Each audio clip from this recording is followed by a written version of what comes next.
Okay, yesterday Liverpool played Fulham at Craven Cottage, and the result was a draw. Just before we go into this video, if you could just click the subscribe button and click the bell button for notifications, that would be fantastic. So we want to keep bringing you this content. But joining me on the line, I'm really excited because he's a mate, is Mr. Adam Smith from the Anfield Wrap. Adam, how are you getting on? I'm good, mate. How are you? Yeah, not too bad, not too bit gutted about the result yesterday, but Yeah. we'll get into that. Just before we do get into that, just your reaction to the very, very sad news that we've heard that Gerard Houllier passed this morning. What's your reaction to Yeah. Really gutted. Like genuinely gutted. I know it sounds stupid, but there was no sign that he was ill. Do you know what I mean? Like it's almost that makes it a little bit easier if there is because you're sort of prepared for it. Whereas this Yeah, has just sort of come out of the blue. And for me, like I'm 38, so I've been a Liverpool supporter my entire life. There's pictures of me as a little kid in my Liverpool kit and all that. 2001 is the mm, first season that I properly remember getting into it, being excited about it. I can remember where I was for all of the cup finals, yeah, and all of those sorts of things. I went to the the bus parade and all that. So Julia was my manager, like when I yeah. was growing up. And so it's proper knocked me, and it's really just really sad news, and all of the outpouring of kind of love and well wish and everything that is going to happen now, and take over Liverpool's social channels and stuff is very much deserved, because Mm, he was a brilliant manager that kind of it, he is in a lot of ways responsible for the club we are now, because yes. he modernized us. Do you know what I mean? Like, I think Roy Evans kind of was very, very much of the old school, and that had its merits. But Julio was the one who kind of dragged us into the 20th century Yeah. at the time, and laid the groundwork for what Rafa could put down, and everything that followed. Of course. I mean, I think one of the tributes to him was the state of Melwood. He was the one who planned that all out and said we need this here, and I think Melwood became a world class facility under his watch. But I mean, I'm totally with you on the 2001 thing. I went to all of those finals, and I have some Did you? fantastic memories of those times. So it is very, very sad, and I'm sure there'll be a lot of players. I think Stephen, I think Jamie Carragher sees Gerard Houllier as the biggest influence on his career. I think Stephen Gerrard sees Rafa, but I think Yeah. Jamie Carragher is very, very fond of Gerard Houllier. So it is incredibly sad, and like you say, he should be up there with the manager legends that we've got. I think should be remembered in those terms, certainly. Definitely. Yeah, Mm. I think you've absolutely nailed it there. Yeah. Okay, so going into the game yesterday, first of all, what did you think of the team lineup? I don't think there were any real surprises there, were there? No, I I had an inkling that maybe he'd go with Phillips, Mm, just because I think he would have wanted Matip for the Spurs game. So I ummed and ahed that maybe he might go Phillips because of that. But otherwise, no particularly shocking things. It was pretty much the team that we thought. It's pretty much the only fit 11 we've got. So if you looked at the bench, it was that give you all the clues that you needed yeah, to uh, exactly. Yeah, I to think we're get. about 3 players away from me and you being on the bench, to be honest. Christ, that wouldn't be a good idea. So, obviously we see the lineup come in, and the lineup it's a strong 11. Basically, it's as strong an 11 as we could have put out, and that was Yeah. quite encouraging. But we get start into the game, and it just didn't really click, did it, from the off? I think no, it didn't. I mean, it didn't. I think the first half an hour was amongst the worst we've seen this Liverpool play, really. Mm, But I think that there is an extent to which Fulham, with fans behind them, knew they had to pour everything into getting any result out of it. So I think there was an extent to which Klopp almost said to the players, "Listen, let them blow themselves out. Give them 20 minutes. They'll run around like headless chickens. They'll blow themselves out, and that's when our superior fitness and everything else takes over." I think that was maybe part of the game plan. But I think that bled into not complacency, but just nothing worked. No, people couldn't find a pass. Mm, Fabinho basically forgot how to play football for a bit mm. of it. It was really all over the show. So I really feel sometimes like this Liverpool team. I think the manager has spent a couple of seasons working on the idea of winning at 50% or 70%, like just taking Yeah. the foot off the gas, but still being able to control games and win it. But it still feels sometimes like they need to go hell for leather, or they're gonna struggle to get going, and that was what happened, I think. You've got to give a lot of praise to Fulham's performance. I mean, they look like 70s Brazil at certain stages. What did you think of them? I, Look, I don't think they're very good. I think they're going down. And they played 11 games before they played us yesterday, and they had 7 points. So 7 from a possible 33. They're not great. Let's just be honest about it. I think they poured everything in. I think the fans being back helped them, but I think we really helped them because we were Mm, awful. I mean, we mm, couldn't pass the ball. So that's not just them being brilliant. That's us just not being very yeah. good. So I think there's times when you have got to give the opposition credit, and obviously Fulham could have started and kind of put 11 men behind the ball and all of that sort of thing, which they didn't. They did take the game to us, but we very much let them. We let them look like Mm. that Brazil team, as you say. Yeah, I mean, I spoke to Russ Goldman of the Cottage Talk podcast a few days before the game, and I'd asked him about the form because I, like you, had looked into where they were in the league, the amount of points and everything.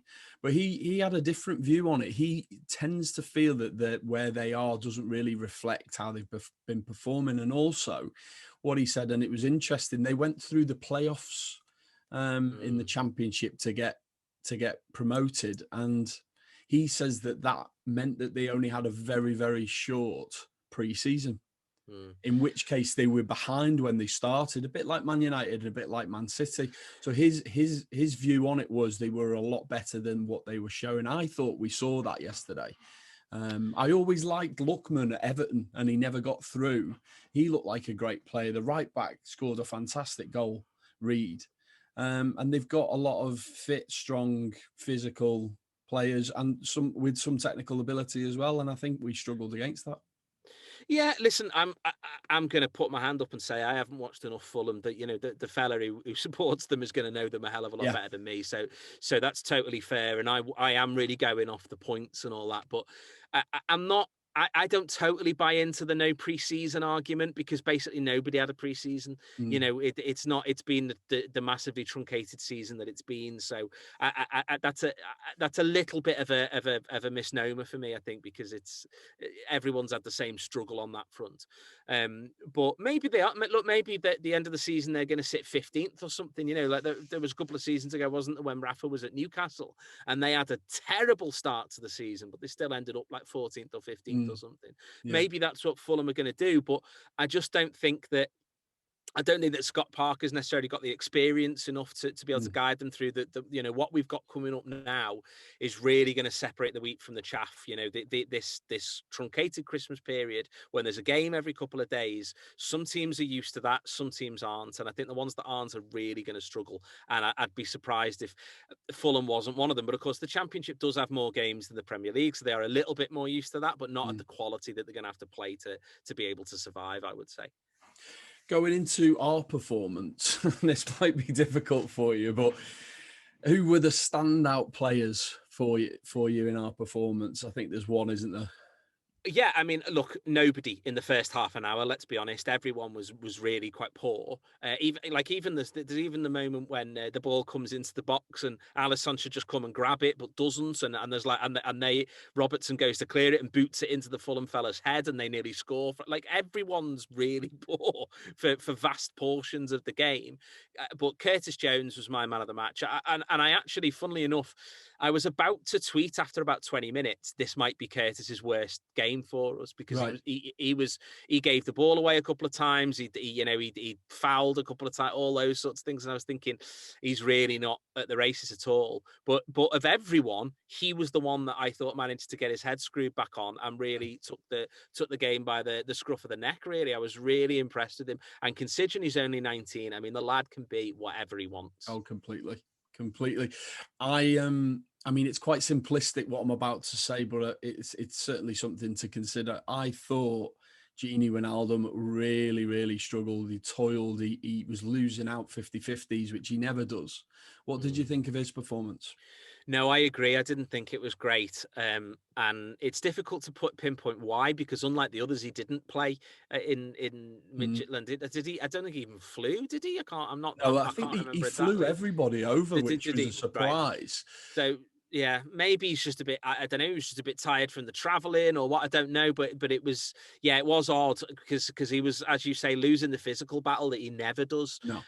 So it's difficult to pinpoint exactly why. But I guess the rest of the team did. And, then you've got the whole thing of Henderson having to drop into central defence, which means that, I mean, Taki, I like Minamino and I think he's still going to come good. I've still got faith that he's going to come good. But he's still getting used to this kind of midfield position that he's being asked to play. So you've basically got a 19-year-old, whilst Curtis had, I think he was man of the match, as I say, he's still young. You've got Taki, who's a bit lightweight, I think physically lightweight. So Gini's maybe having to pick up a few more pieces and kind of look after the defence a little bit because we were so open that when Fulham broke, everyone had to really, run around the place to try and cover up the bit. So maybe there's something in that if you want to, but I just no one was at the races, and I think he was, maybe right at the top of the pile for players who just didn't have the head in the game. He's played a lot of games. I think the commentator said we'd played something like 21 games this season, and they'd played 12. Got to have an effect. The interesting. I'm glad you picked up on that because there's quite a lot of people. Or a lot of TV stations, when they put us the formation out with Minamino in it, they'll put him in as a part of the front three. The last 3 games I've seen him, he's playing more of an 8, isn't he? Really, he's playing as a box-to-box midfielder. That's how it looks to me. Yeah, I completely agree, and I think I reckon if you could get Jurgen Klopp and ask him, he took a truth serum or something, I think there'd be a part of him that says he doesn't really know what to do with him. I think they signed him because why not? I thought he was the best player when we played. Who's in my jigs? I want to say Salzburg. Yes. I don't mean Salzburg, do I? Yeah. Anyway, he was the best player in the team for them. I thought 7 million is an absolute snip in the current market. So I think they signed him because it just made all sorts of sense. And I think that Jurgen doesn't quite know exactly what to do with him. And I think that almost the form of Jota has confused that even more because Jota fits into that front three. I think maybe Jurgen thought, we can use Taki instead of Firmino. And then actually what's happened is that Jota's come in and Jota's been the one that fits into that better. And there's, on top of that as well, mate, you've got to remember that the fella arrived to a brand new league, brand new club, all of that stuff. Then there's a pandemic strikes, so football stops completely. Ferrer hasn't even unpacked his boxes, and there's a pandemic going on. So he must have been looking around and going, "What the hell's happening here?" And so he doesn't know anyone. He can't see anyone. He's doing Zooms like this. His internet's dropping every 5 minutes, and people are stuttering and like the poor bloke. So you've got all that going on, and then then we win the league, and you see him at the trophy thing, and he's like, "I can't." Yeah, exactly. I'm not sure whether I should be here, sort of thing. Exactly, like that's what it is. Do you know what I mean? Like it's like it'd be like like as I've been on Corrie. I had about 3 lines. I was in it for about 2 minutes. It'd be like me turning up to their awards, dude. Do you know what I mean? Of kind of being like, yeah, am I getting some champagne here or what? Like, you know what I mean? That's what he must have felt like, the poor fella. So it's all absolutely all over the show, and then you've got Jota arrives, and so I just think that he didn't settle. He's starting to look a little bit more settled now, and I think Jurgen's kind of going, do you know what we need is a kind of box to box type midfielder. That's what we're really lacking at the moment. That's what we could do with someone else to come in and sort of play the roles that the likes of Naby Keita can't do because he's never fit. Like somebody who can do that and be reliable and be dependable, and he's just going to have to get used to. But so you're asking him to get used to a brand new position. Yeah. While everything else is going on, so I'm not surprised he's maybe struggled a little bit more than we all thought he would have. He's got the skill set for that position. From what I've seen of him, I don't like him when he's got his back to goal. I don't think he's strong enough for that. But technically, he could play a midfield role, and it's interesting that he's now using him there. And like you say, I think the form of Jota has given him that option. I think before he had no real choice to do that. He'd had to play him when Firmino wasn't playing, and unfortunately, with Jota's injury, we're now in the same boat again. But it is what it is. Many of our chats prior to this on the phone have been about VAR. And there were a couple of things that we could do with having a chat about yesterday. First of all, were you screaming at the telly that Mo Salah had been fouled? Yeah, because he was. I think. So. Look, I think it's a really soft one, and I think he throws himself down in a way that's never going to convince people. But you cannot put two hands on somebody's back and push them forward, which is what the fella did, and then go, "What's wrong with that?" It's it doesn't like they've taken him out of the flight of the ball by pushing him forward. It's a foul, and I think that. There are loads of conversations to be had, obviously around VAR, but for even before VAR, if we would lose or draw a game, I would put on social media something about, that's not great from the referee there, we should blah, blah, blah. And I'd get loads of replies going, oh, it doesn't matter, we weren't good enough. I understand that, but you can simultaneously think that the referee, or in this case, the video assistant referee, hasn't done a good job and that we didn't deserve anything out of the game. Like those two things can exist as thoughts together. But the whole purpose of a referee and to be there is to level the playing field, to mean that one team can't get away with just pushing people in the back and going, what's wrong with that? And I think, look, I am on record as saying I think John Moss is one of the worst referees in the. No, it wasn't John Moss, was it? It was Andre Mariner. No, sorry, I mean on the VAR. Oh, okay. I think it was. There's two referees that I think are legitimately the worst in the league. John Moss is one of them because he is physically incapable of keeping up with the play. Right now, you shouldn't think you'd have that problem with VAR, but whatever. And the other one is Lee Mason, and it was one of them on the VAR. I can't remember which one it was, but they're both as bad as each other.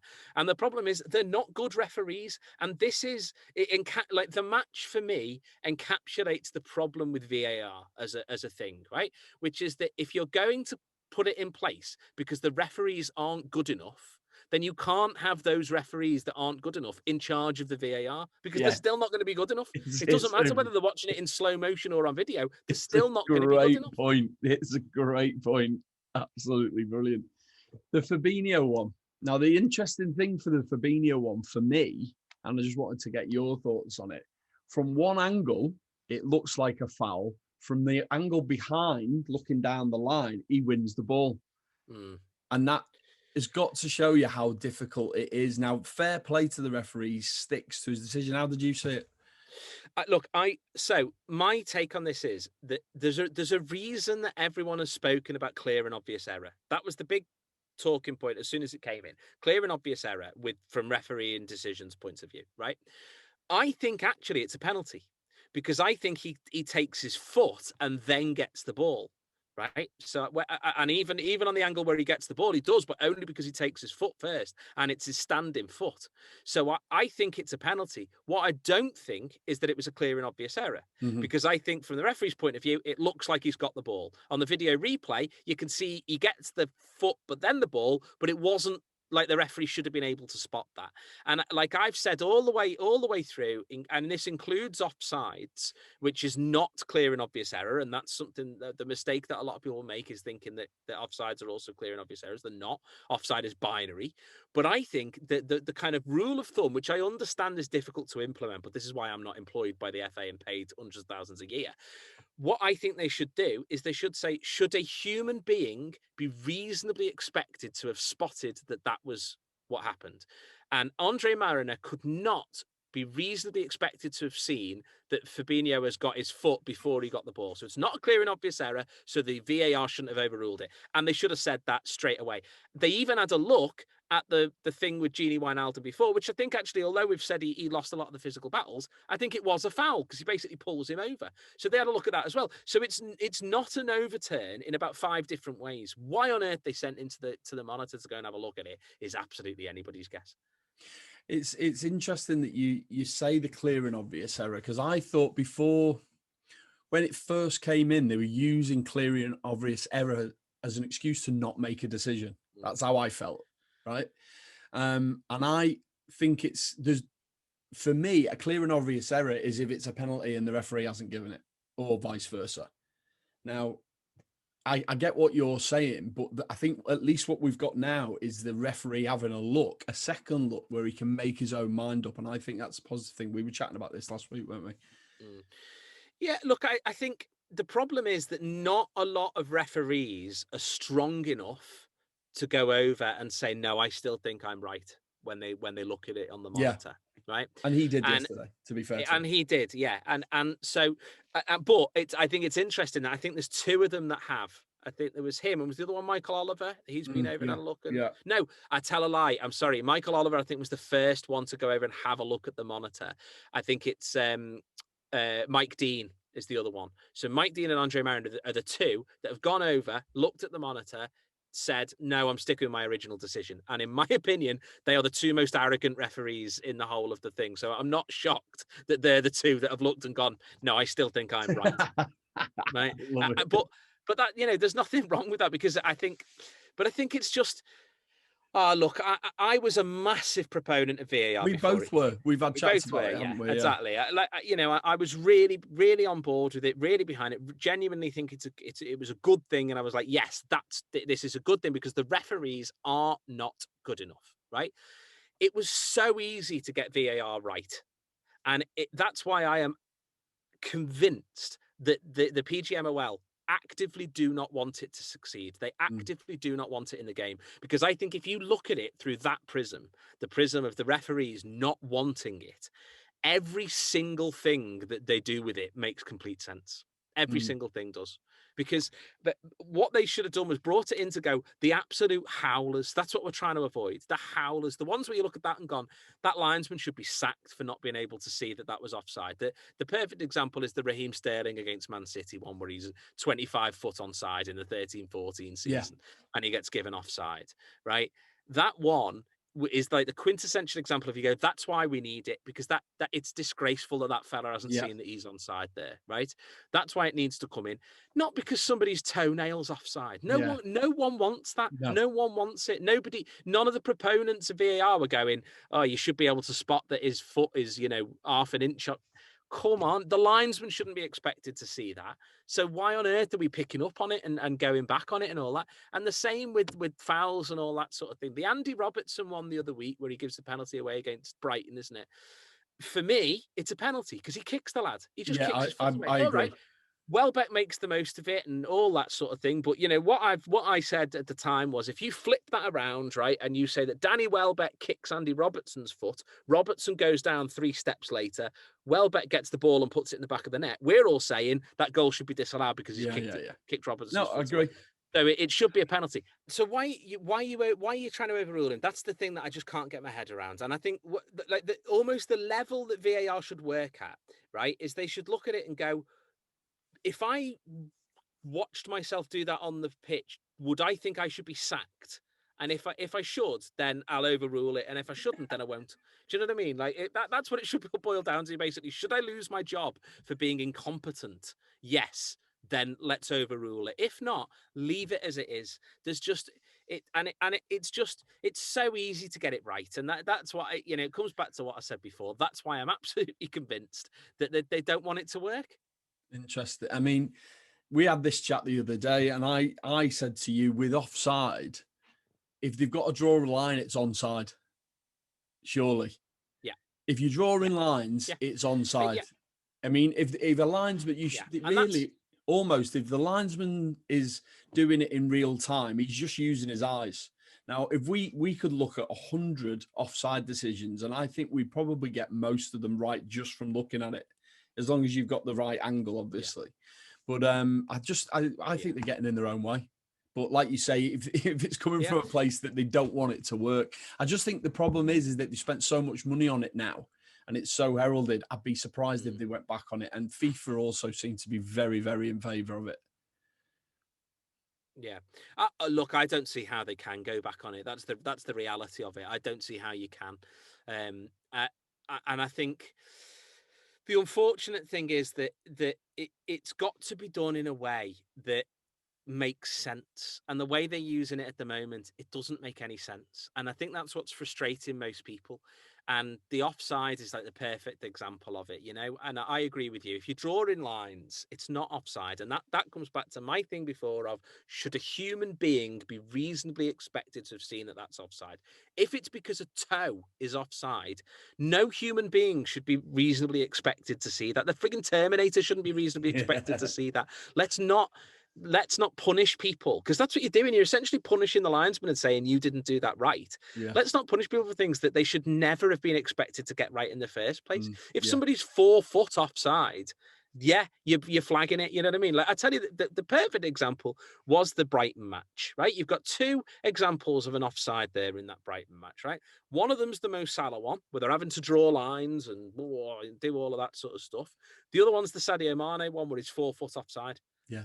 That's it. If you've got the Salah one, he's onside, because what are you? He's basically level. The Mane one, he's offside. That's No, dead easy. you're spot It's on. dead easy. You are spot on. And they're two examples in the same game of what we're talking about. Exactly. No problem with the Sadio Mane one at all, have we? It's just when you start getting, and the unfortunate thing is they're not looking at it the way we are as fans. They're now going more towards the Hawkeye sort of thing. They want to get a Hawkeye system where the computer works out, takes out the human element, and I just think that they're going completely down the wrong road there. You know, the thing I'd say about that though, mate, is that like, if they did that right and the decision was therefore immediate, fine. Do you know what I mean? If you've got a thing that goes, bing, he's offside because Hawkeye has said he's offside, right? That's fine. The problem at the moment is you're waiting around for 5 minutes while they draw lines and do trigonometry and all sorts of other stuff, and stuff that these fellas they're not trained to do. John Moss, there's absolutely no chance that John Moss understands what's going on with those lines. Yeah. There's just no way he doesn't understand what's going on when he's physically on the pitch watching from 500 yards away because he's too unfit to keep up with play. There's no way that he understands what the trigonometry fella is telling him is going on. It's just bonkers, and that's the big issue. But unfortunately, if if there was somebody here from the PGMOL, they would say offside is binary. It's either on or off. And if it's a toenail that's offside, well, then it's offside. Because they're all failed busies, aren't they? They're all, that's their life they come from. They're all about the rules and blah, blah, blah, and all that stuff, right? And that's the big problem with what we've got with it at the moment. And it's why it needs to be taken out of their hands, because they're incompetent. It was brought in because they were incompetent. And, people go, oh, they got 99% of decisions right. I mean, first of all, that's a nonsense. There's no way they get 99% of decisions right. But secondly, when you're talking about that, it's things like they said it's a throw in because the ball's gone 50 foot over the line. Yeah, we understand that one. You got that one right, mate. But the other day in the United match where it went 4 foot over the line, VAR decided that they couldn't possibly judge on that. Were you going, I mean, come on. Like, it's just bonkers the way you're used. You can spot that Sadio Mane's toenail has grown too long, but you can't spot that a ball has gone 50 foot over the line. What are you talking about? Yeah. And they've just made it a laughing stock. Like, that's the thing. It's just made it a nonsense. And like, I don't buy into the same thing. I'm on my soapbox a little bit. I apologize. Oh, totally. I'm loving it. I don't buy into a lot of the things that some people do about, it's ruining the game and you can't celebrate, blah, blah, blah. I don't buy that, right? I personally don't buy it, because I think most of the time you can tell whether a goal has got any infringements on it or not, right? The ones where they've pulled it back for something, 2 moves before because somebody was offside and stuff, I think they're a little bit, there's far fewer of them than we actually think, right? And I think when you're in person, you celebrate, right? I'll tell you now, VAR was in play when Liverpool beat Barcelona by 4-0. I didn't see one person standing on the cop going, I'm not going to celebrate for a minute here because we're waiting for VAR. You celebrate because it's an instinctive thing to do, right? You go mad, you go crazy because you go, that's a goal, brilliant, right? So I don't buy into that. the problem I have with people saying it, and the reason I get a bit uppity about it, is I think there are loads of issues with VAR. Let's not concentrate on one that you've made an issue for yourself. You can choose whether you celebrate or not. No one's telling you not to. Yeah, You can choose whether you celebrate Yeah. or not, right? Go. I tell you, when we what I'm going to say, beat Everton in the derby with the Hendo goal at the end, right? I went I've gone mad. mental. I've gone I mad. ran around the house screaming. I was banging the wall. I went mad around the place, right? It then got disallowed. Of course, I was fuming, but I was mainly fuming that we dropped points to Everton and they'd injured two of our players. Was I annoyed that did I care that I looked a little bit silly that I ran round the house celebrating? No, no one was there. Yeah. You know, my wife wasn't even in. Like, all right, the dogs are looking at me odds, but I can take that. Do you know what I mean? Like, so celebrate. Why does it matter if you look daft because it's disallowed after the fact? Who cares? Celebrate. You're choosing, in my opinion, you're choosing not to celebrate. So let's not use that as a stick to beat VAR with when there's loads of things that are actually wrong with it. Yeah. That's what I think. Fair point. So before I'm going to ask you about the Tottenham game, but just have you got a man in the match for me? Curtis Jones. Yeah, it's easy, that one, isn't it? There wasn't much else going on. No. Okay, the Tottenham game. What are your thoughts? Big game. Yeah, it is. I don't want to sort of put a negative hat on or anything, but it is. If Jose Mourinho has got anything about him as a person, it's ruining people's fun. And so, him and Spurs being the ones that end the Anfield unbeaten run, it feels nailed on to me, to be honest. What do I think? I don't think Spurs will be there come the end of the season. I'll be honest. I think they're a little bit in a vein of form at the moment. Kane and Son are absolutely tearing it up. I'm not looking forward to watching them against our defence. That I don't know. Basically, got the girls from the canteen working in it. I'm not excited about that. But I'm not overly convinced that Spurs are the real deal. I don't think they'll be top four. I'll be honest. I think they'll be fifth or something like that. And I think an injury to Kane probably derails their season. He usually gets one a season, doesn't he? Exactly, yeah. And I also wonder quite with this again. I'll keep saying truncated nature of the season with the period that's coming up between now and New Year. I'd be amazed if Spurs go unbeaten through all of that. But Mourinho does know how to do what he likes against the big teams. You know, he knows how to put a load of people behind the ball. They are very dangerous on the counter because of Kane and Son. We've been great at home. You also would expect to see a bit of a bounce after the nature of that performance. I think Klopp will be saying, "Look, this is your chance to, to sort of get back into the rhythm of it and all that."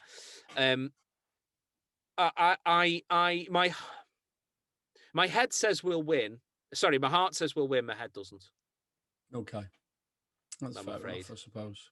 Yeah, that is fair enough. It feels like a massive game already, and we're not even at it. So it just we just hope that I think your option is Nat Phillips, isn't it? I don't think there's any other option, and just tell him to do what he's good at, which is just defend, head the ball, and give it to players who are better than him. I think if you keep it simple like that, he can do that job definitely.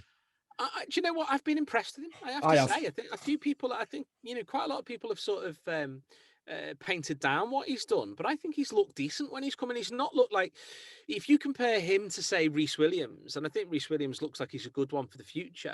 But Reece Williams comes in and you kind of go, he's done it simple there. But Nat Phillips looks like a decent defender. I think he'll have a Premier League career, Nat Phillips, even if it's not with us. So I wouldn't be heartbroken to see him come in, because he'll handle that physical battle with Kane, for example. I think he'll be able to stand up to Kane and kind of tell him to do one. So I'm all right with him. I think he's all right. The thing was, they took Matip off as a precaution, didn't they? Because he felt a twinge in his back or something. I've not heard anything. So is it just a precaution? So there is a chance. So it was a precautionary decision, right? Twinge. He felt a twinge, so they took him off. Jurgen said, he should be fine for Wednesday. That means he'll miss 3 months because That's what Matip does. They go like, oh, he's got a slight problem with his toe, and then basically he's got his leg amputated 2 minutes later. Like he's unfortunately that's the sort of player he is. But I won't be shocked if he starts. Put it that way. Okay. Well, listen, just before we go, everyone watching, thanks very much for watching. Click the subscribe button and the bell to get the notifications. Adam, thank you so much for chatting to. I always enjoy our chats, mate. And I enjoyed it. Listen, good luck. Hopefully we have some good luck on Wednesday. And I'll speak to you soon, mate.